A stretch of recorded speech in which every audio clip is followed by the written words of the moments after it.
Vous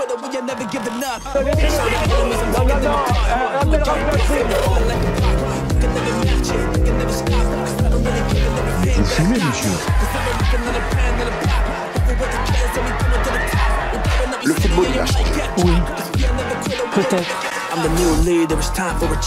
Écoute-moi bien, Billy Boy. Aujourd'hui, on va parler durabilité et efficacité. En tant que créateur de contenu sur 2 chaînes, mon travail à l'usine, mes 2 princesses, l'entraînement, le sport, etc., je dois optimiser chaque aspect de ma routine, y compris mon hydratation. C'est là que j'ai découvert Oli et ça a tout changé. Tu es sûrement en train de te demander pourquoi. Eh bien parce qu'Oli, c'est l'alliance parfaite entre la science et l'écologie. Prenons leur gamme énergie. Ils utilisent de la New Caf, une forme cristallisée de caféine qui offre une énergie stable et durable sans le fameux crash post-caféine. J'en prends tous les jours pour enchaîner le travail, les tournages, les montages et la vie de famille. L'aspect environnemental est également très cool. Chaque pot Oli équivaut à 50 canettes traditionnelles. Fais le calcul, si 1000 personnes passent à Oli, ça fait 50 000 canettes en moins dans la nature. En plus de leur gamme énergie, ils ont également une gamme d'Ice Tea. Ils sont sans sucre avec des antioxydants et des vitamines. Et honnêtement, c'est beaucoup trop bon. Il y a également une gamme hydratation pour la récupération. Et ça, c'est vraiment top après mes entraînements. Tout est naturel, sans sucre ajouté et sans taurine. Mon combo gagnant en ce moment, un nouveau goût que j'ai testé, je l'avais jamais essayé, il est incroyable, c'est le goût cola dans la gamme énergie. Et dans la gamme hydratation, c'est le goût fraise kiwi. Une bombe atomique. Pour les curieux qui veulent tester, je vous conseille encore une fois de prendre le pack découverte. Vous allez pouvoir tester plein de goûts et trouver votre préféré. Avec le code MOUSE5, vous avez 5 € de réduction sur votre première commande en suivant le lien qui est en description. Et avec le code MOUSE, vous avez moins 10% sur les commandes suivantes. Me remerciez pas. C'est scientifiquement approuvé, écologiquement responsable et personnellement testé et approuvé par un mec qui est invaincu en MMA. Et ouais, bon, je vous avoue que je suis un peu une fraude. Mais c'est quand même la réalité. Merci Oli.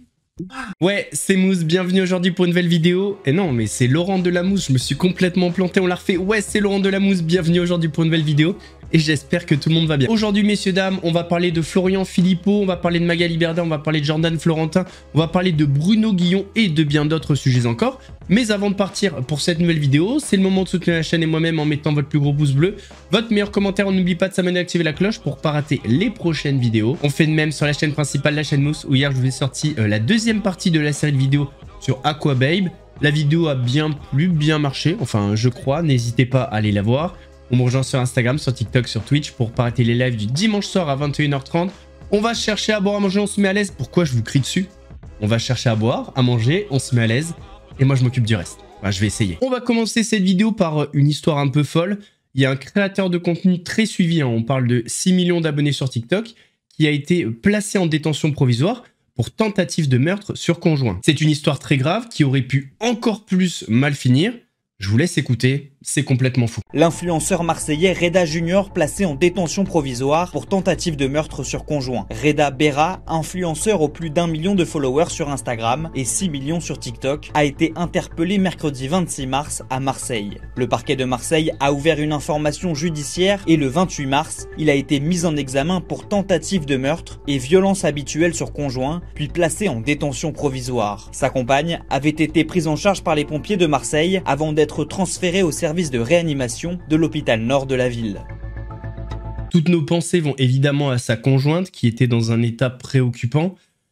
Comme quoi, on ne connaît jamais assez les personnes. Le mec s'est fait connaître pour un contenu humoristique et pourtant, dans la vraie vie, c'était un véritable enculé. Alors, je vous le redis parce que je l'ai déjà dit dans plein de vidéos, attention à ne pas trop idolâtrer des créateurs de contenu ou des personnalités publiques. Voilà. Vous pourriez être déçu. Direction Twitter maintenant, on a eu un échange vif et assez improbable entre Juan Branco et Magali Berda. On sort les popcorn, nous on prend. Allez, c'est parti. Alors dans la dernière vidéo, je vous avais mis cet extrait de Jérôme Kerviel qui parle du copy trading notamment. Et Juan Branco a retweet en disant « Au cœur du système d'escroquerie décrit par Jérôme Kerviel se trouve Magali Berda, papesse des influenceuses, créature de Cyril Hanouna et Stéphane Courby, mais surtout cheville ouvrière et intime de Brigitte Macron, Marlène Schiappa, Gabriel Attal. Magaloche, elle a pas kiffé. Elle lui a dit « Et ta connerie, elle est cheville ouvrière de qui ?» Il y en a, c'est au niveau psychiatrique à un moment. Bon, dans les commentaires en dessous, elle s'est fait déchirer, mais vraiment déchirer. Et Juan Branco a surenchéri en disant « Cette femme est un des personnages clés de la Macronie, protégée par le parquet de Paris, délinquante, principale communicante de Brigitte Macron et Gabriel Attal, invitée régulièrement à l'Assemblée nationale, la vulgarité de notre régime derrière l'apparat. Alors, la seule chose vraie et factuelle dans tout ce qu'il a dit, c'est que effectivement, elle est invitée régulièrement à l'Assemblée nationale. Ça, c'est sûr. De là à dire qu'elle est un des personnages clés de la Macronie, il est maître de ses propos. Voilà, j'en sais rien. Honnêtement, je sais pas. Dites-moi ce que vous en pensez. Un des personnages clés des escroqueries. Ah oui, ça oui. La Macronie, j'en sais rien. Bon, après, il faut dire un truc, c'est que Juan Branco, c'est un petit peu comme Myriam Palomba. La Macronie, Macron, Brigitte, tout ça, c'est une obsession. Donc bon. Ce que je kiffe dans ce genre de format, c'est que je vais passer du coq à l'âne, en toute tranquillité. On parlait de Juan Branco, et maintenant on va parler de Ilan Castronovo et de Bastos. Comme on l'a vu il y a quelques temps, il y a l'Influence Fight Club qui arrive dans un mois. Et Ilan a perdu son adversaire qui devait être Dylan Thierry. Ilan, il a eu la bonne idée, avant d'affronter Marvin en dernier recours, en boss final, on va dire, Marvin Tiller. Il s'est dit, pourquoi pas faire un fight contre Julien Bert? Sauf que il y a un petit souci avec Julien. C'est pas vraiment un souci, mais bon, du coup, il en a parlé avec Bastos et il a lâché une petite bombinette. Julien Bert, il a refusé le combat. Apparemment, il fait la villa. Mais non. Je te jure sur ce que j'ai de plus cher. Il a dit, je pars en tournage à Bali, et à Bali, il n'y a que la villa qui va être là. Mais non, mais entre deux... Ah frérot, je fais un scandale. Je dis la vérité, c'est lui, il part en tournage. Avant d'aller en prison? Alors que mon clavier et moi, on me rappelle pas? Non, j'arrête. Oh là là, l'info de malade. Ah mais là, la villa, on va boycotter de fou. Bah, faut le dire, vous prenez un mec qui était condamné, même s'il a fait appel. Qui a fait appel et son prochain procès va arriver. Mais c'est pas possible, ils ont pas fait ça. Condamné, je te jure, bah, soit il ment à Guillaume Pelletier, et je vois pas pourquoi il mentirait. Ouais, non, il mentirait pas. Oh là là là là. Mais là, on va faire un scandale. On va faire un énorme bordel. Il a dit, je peux partir une semaine, 2 semaines, ou 3 semaines, ou 4 jours, je sais pas. Oh! Mais on va faire un énorme bordel si c'est ça. On va faire un énorme bordel. Oh. Si lui, il repart en tournage, et que moi, je retourne pas, voilà, c'est parce que je suis juif. C'est bon? Ouais, c'est ça. Non, mais c'est vrai. Bah ouais. Non, c'est ça. Après, il y a plus d'autres solutions. C'est quoi? Je n'ai jamais été en garde à vue de ma vie. Faut arrêter, il a été condamné 2 fois. Bon, déjà, le Wallah, c'est parce que je suis juif. C'est pour m'abattre. Wallah, c'est parce que je suis juif. Putain. Combiné avec le ouais, c'est ça de Bastos. Non, là, c'est pour m'achever. Après, dans le fond, je le comprends. Dans le sens où Julien Bert, il a été condamné.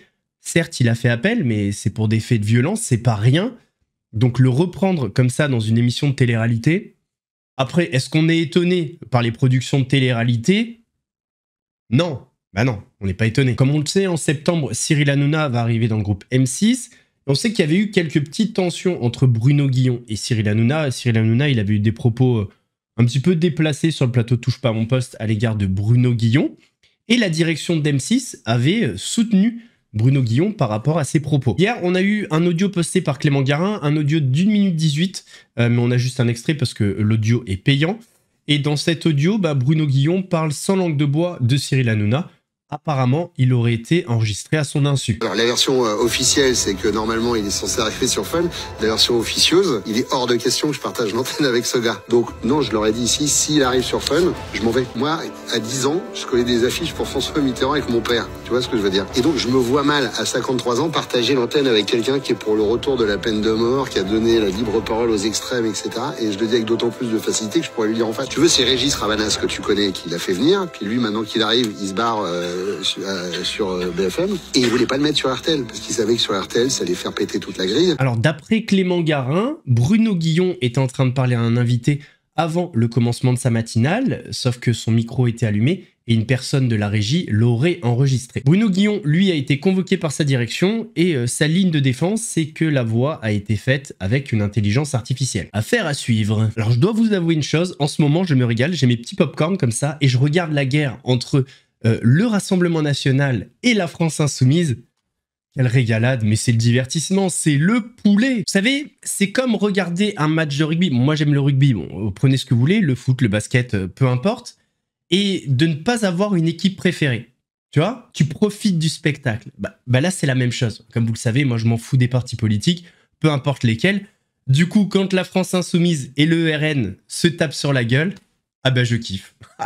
Oh la régalade. Alors, comme vous le savez, dimanche 3 avril, le Rassemblement National avait organisé dans toute la France des manifestations en soutien à Marine Le Pen et les partis de gauche ont organisé une contre-manifestation. Voilà, contre le Rassemblement National. Alors vous vous doutez bien que ça a donné des séquences croustillantes. Alors on a par exemple Jordan Florentin, journaliste pour le média Frontières, qui est allé à la rencontre de Sébastien Delogu.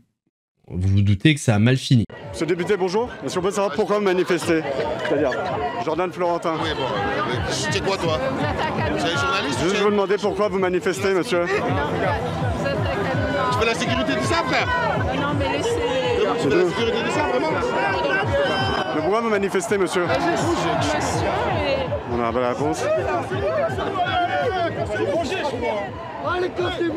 Vous voulez que je vous dise un truc? Jordan Florentin, il est malin. Il est allé voir le couteau le moins aiguisé du tiroir et il s'est dit, c'est bon, je vais avoir ma séquence. Je vais avoir un mec qui va m'agresser et je vais passer pour la victime. Et tout le monde va dire, ouais, les LFistes, les trucs, les machins, ils sont contre la démocratie, le dialogue. Sébastien Delogu, c'est vraiment un âne. Je vous jure. En fait, j'arrive pas à comprendre comment des mecs comme ça finissent en politique. C'est... What? Et je vous dis pas ça parce qu'il est de la France Insoumise. Pourquoi tu vas pas au micro et tu dis, bah bonjour déjà, effectivement on est là aujourd'hui pour manifester contre le Rassemblement National parce qu'on estime que c'est un parti qui stigmatise les minorités, enfin j'en sais rien quoi. Tu vois? Parce que là, il est agressif, il rompt le dialogue, il veut pas parler, donc les personnes se disent, ouais, il a pas d'argument. Et comment leur donner tort? Le but de la manifestation, c'était de lutter contre des idées nauséabondes. Comment on démonte des idées? Bah en dialoguant, en débattant. Si tu pars comme ça, comment tu veux passer un message? Je sais pas moi. En fait, Jordan Florentin, c'est un malin. Il savait qu'en allant à la manifestation, des gens allaient lui crier dessus, devenir menaçants. Il y a son caméraman derrière. Paf, comme ça. Et qui a une mauvaise image? Jordan Florentin qui est juste avec son micro et qui dit qu'est-ce que vous pouvez nous dire? Ou les mecs qui viennent l'agresser, le traiter de facho, etc. Et la question, c'est même pas de savoir si c'est vrai ou pas. C'est une question d'attitude et d'exemplarité. Prenez cet extrait, par exemple, c'est juste après avoir parlé à Sébastien Delogu.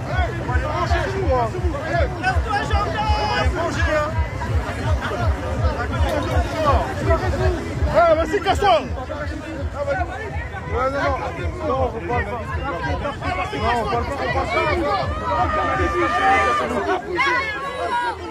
Putain, mais...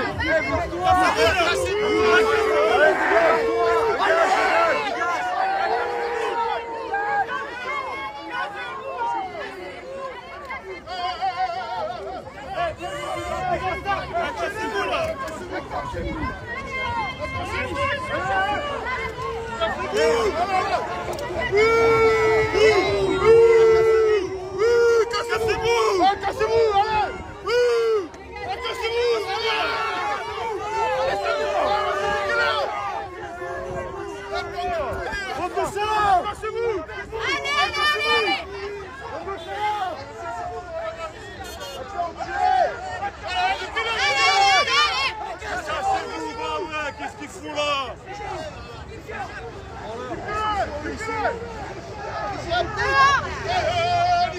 On sait comment ça va se passer après. Le pauvre Jordan Florentin a été agressé lors de la manifestation. Ça va en parler chez Pascal Praud sur Europe 1. Les gens dans ces manifs n'ont pas la vision. En plus, c'est tellement évident. Le mec vient dans les manifs pour avoir ce genre de séquence. C'est ce qu'il veut, c'est ce qu'il cherche. Il y a encore des gens qui tombent dans le panneau, mais qu'est-ce que vous êtes cons, putain. Et là maintenant, on a des députés de gauche, de la France Insoumise, du Parti communiste, du Parti socialiste, etc. qui refusent l'accès à la salle des 4 colonnes aux journalistes de Frontières. Mais allez-y les amis, mais continuez.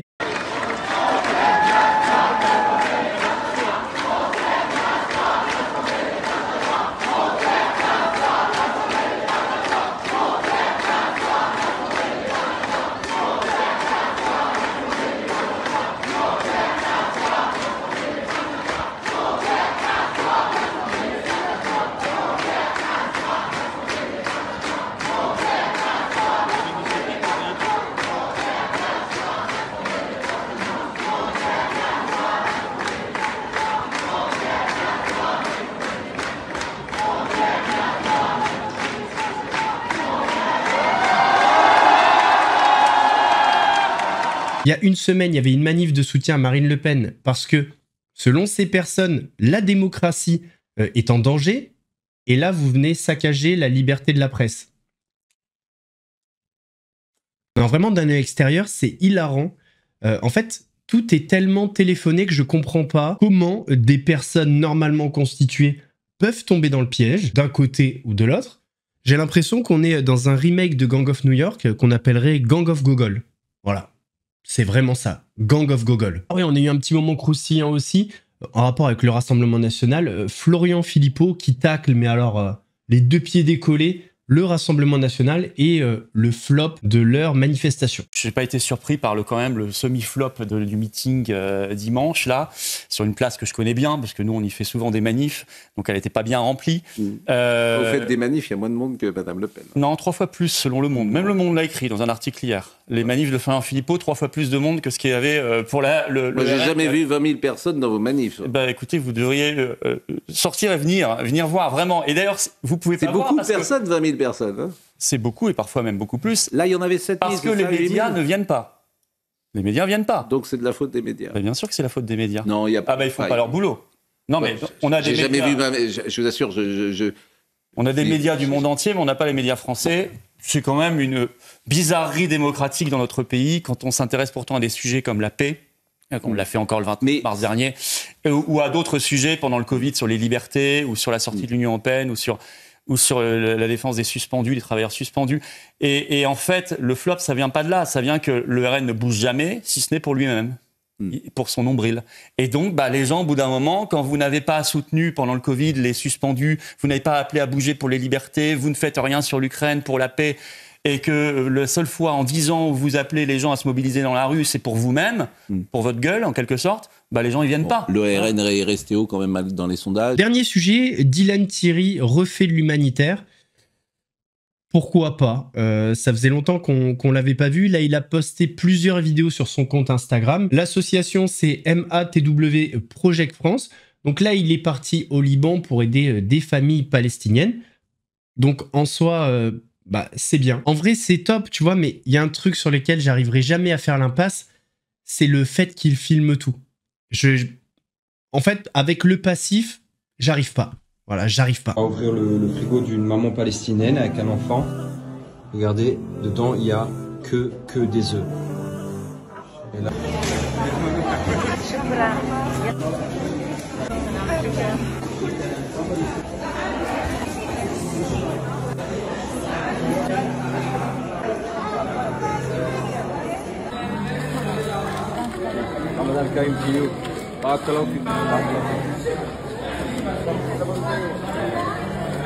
Un paquet comme ça, c'est 55 €. Vous avez vraiment de la nourriture pour presque un mois.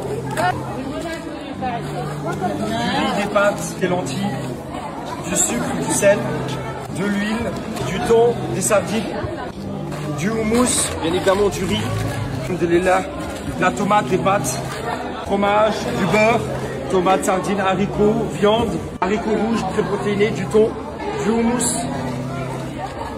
Merci à tous pour vos dons. Salam alaikum, barakallah.